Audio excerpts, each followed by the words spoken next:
अजनबी पर विश्वास मत कर।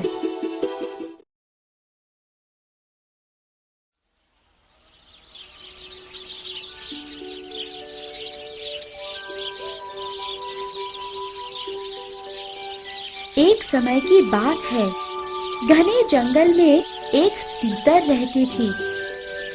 इस तीतर ने एक पेड़ के निचले भाग के एक कोटर में अपना घर बना लिया था। एक दिन तीतर ने अपने मित्र कौवे से जाकर मिलने का निश्चय किया। कौवा एक ज्वार के खेत के पास रहता था। उसने सोचा, वहाँ का ताजा दाना खाते हुए हम दोनों खुशी से समय बिता सकते हैं। तो वह फर्र उड़ते हुए कौवे से मिलने गई। जब तीतर दूर चली गई थी, एक खरगोश उसके घर पर आया। खरगोश ने देखा कि घर खाली है। उसने वहीं रहने का निश्चय किया। शीघ्र ही उसने उस घर को अपना बना लिया।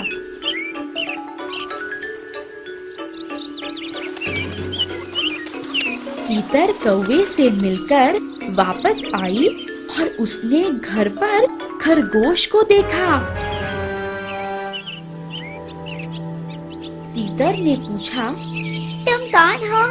मेरे घर में तुम क्या कर रहे हो?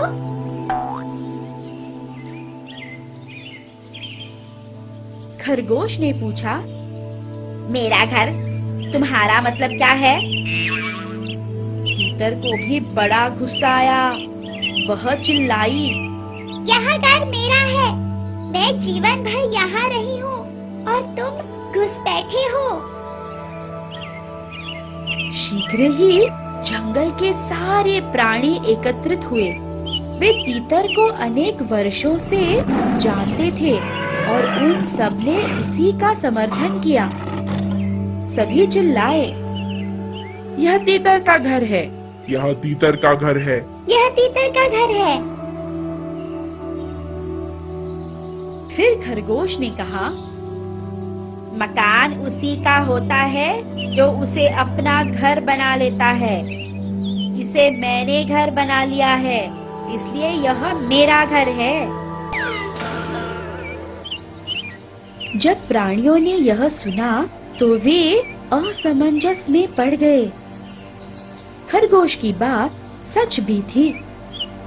जब उन्हें मालूम नहीं था कि समर्थन किसे दें, आगे क्या किया जाए, यह सोचते हुए वे खड़े रहे। आखिर जंगल के एक चतुर बूढ़े हिरण ने कहा, आप दोनों को किसी पक्षपात रहित न्यायाधीश के पास जाकर अपनी समस्या सुलझाना चाहिए। तीतर और खरगोश एक निष्पक्ष न्यायाधीश को ढूंढने चल पड़े।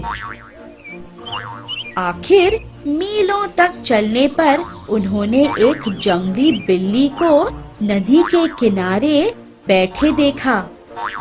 वे उसके पास गए और उसे अपने विवाद को निपटाने को कहा। जंगली बिल्ली मान गई और उसने सारी कहानी सुनी। उसने फिर कहा, मैं बूढ़ा हूँ और ठीक तरह देख या सुन नहीं सकता।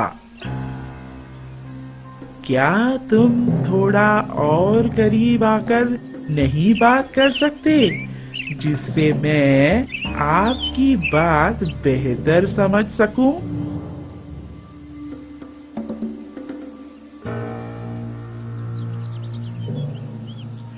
दोनों करीब गए।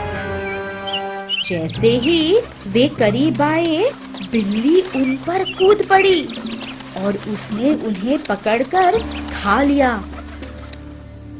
यदि इन दोनों ने अजनबी पर विश्वास न किया होता, तो वे जिंदा होते।